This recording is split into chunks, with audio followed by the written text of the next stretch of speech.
എന്തായാലും ഇന്ത്യ സഖ്യത്തെ നാണം കെടുത്തുന്ന ഒരു തെരഞ്ഞെടുപ്പ് റിസൾട്ടാണ് ഇപ്പോൾ നാം സ്ക്രീനിൽ കാണുന്നത്. 193 സീറ്റിലാണ് NDA മുന്നേറുന്നെങ്കിൽ ഇന്ത്യ സഖ്യം 50-ലും താഴെ പോയി 47 സീറ്റിലേക്ക് പതിച്ചിരിക്കുന്നു, കൂപ്പുകുത്തിയിരിക്കുന്നു എന്ന് പറയാം.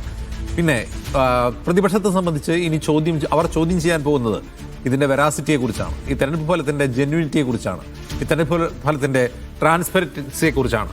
ഇതിൻ്റെ സുതാര്യതയില്ലാത്ത ഒരു ജനാധിപത്യ പ്രവർത്തനമായി ഈ തെരഞ്ഞെടുപ്പ് പ്രക്രിയയെ അവർ വ്യാഖ്യാനിക്കുമോ എന്നുള്ളതാണ്. ഈ തെരഞ്ഞെടുപ്പ് ഫലത്തെ അവർ അംഗീകരിക്കുമോ എന്നുള്ളത് തന്നെയാണ് ഏറ്റവും പ്രധാനപ്പെട്ട ക്വസ്റ്റ്യൻ.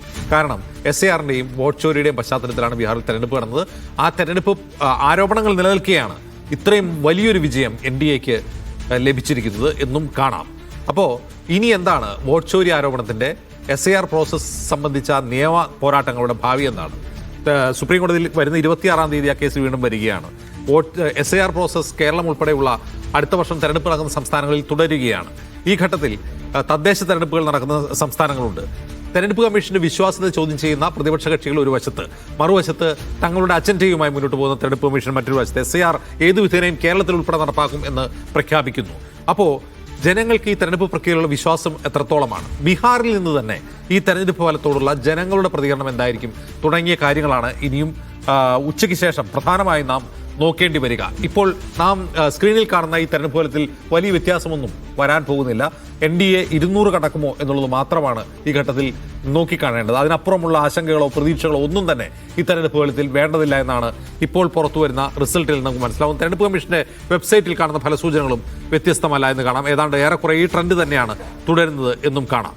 BJP 81 സീറ്റിൽ ലീഡ് ചെയ്യുന്നു. ഇപ്പം JDUവിൻ്റെ 82 സീറ്റ് JDU ലീഡ് ചെയ്യുന്നു. JDUവിന് അപ്പുറത്ത് പോകുന്ന ഇനിയിപ്പോൾ JDU പിണങ്ങി ഈ അപ്പുറത്ത് പോലും അവർക്ക് സർക്കാർ ഉണ്ടാക്കാൻ പറ്റാത്ത അവസ്ഥയാണ്. JDUവിൻ്റെ 82 പ്ലസ് RJDയുടെയും കോൺഗ്രസിൻ്റെയും സീറ്റുകൾ കൂടി ചേർത്താൽ പോലും കേവല ഭൂരിപക്ഷം കടക്കാൻ കഴിയില്ല എന്ന ദുർബലത സത്യം പറഞ്ഞാൽ ഇപ്പോൾ RJDക്ക് വന്നിരിക്കുകയാണ്.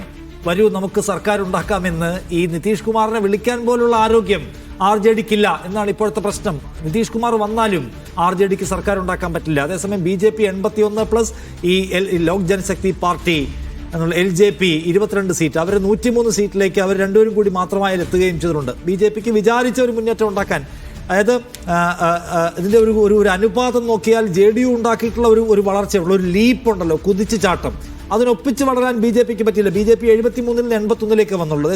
ഈ തെരഞ്ഞെടുപ്പ് റിസൾട്ടിന്റെ ബെനിഫിഷ്യറി ആരാണെന്ന് നോക്കൂ, അത് BJP തന്നെയാണ്. കാരണം ഒരു കാരണവശാലും JDU എവിടെയും പോവില്ല.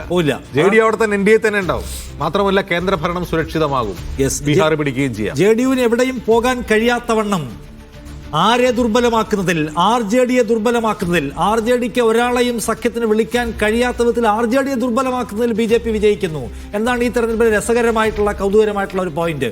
ഞങ്ങൾ ഇറങ്ങിപ്പോയി കളയുമെന്ന് പറഞ്ഞാൽ എവിടെ പോയി സർക്കാർ ഉണ്ടാക്കുന്ന ക്വസ്റ്റ്യൻ അവിടെയുണ്ട്. കഴിഞ്ഞ തവണ RJD 75 സീറ്റോട്ട് വലിയ കക്ഷിയായിരുന്നു.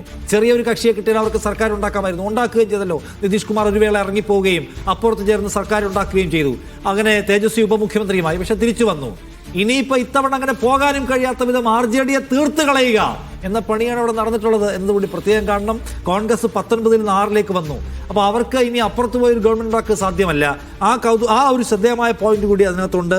BJP plus Lok Janshakti party അവിടെ 103 സീറ്റാണ് ആകെ സമാഹരിച്ചിട്ടുള്ളത് അവർ, BJP 81 സീറ്റിലും. എന്തായാലും ബീഹാറിനെ സംബന്ധിച്ച് അത്ഭുതങ്ങൾ സംഭവിച്ചില്ല എന്ന് തന്നെയാണ് പറയേണ്ടത്. കാരണം BJP അവിടെ ജയിക്കും എന്ന് വിചാരിച്ചുകൊണ്ട് പലതവണ അത്തരം സ്റ്റേറ്റ്മെന്റ്സ് തരുന്നത് നമ്മൾ കണ്ടു. രാഹുൽ ഗാന്ധി ഒരു ജലാശയത്തിൽ ചാടി ഗ്രാമീണ മീൻപിടുത്തക്കാരുടെ കൂടെ സമയം ചെലവഴിച്ചപ്പോൾ രാഷ്ട്രീയമായി മുങ്ങിത്താഴാൻ പോകുന്നതിൻ്റെ ഭാഗമായിട്ടാണ് രാഹുൽ ഗാന്ധി ഇത് എക്സ്പീരിയൻസ് ചെയ്യുന്നത് എന്നാണ് മോദി പരിഹസിച്ചത്.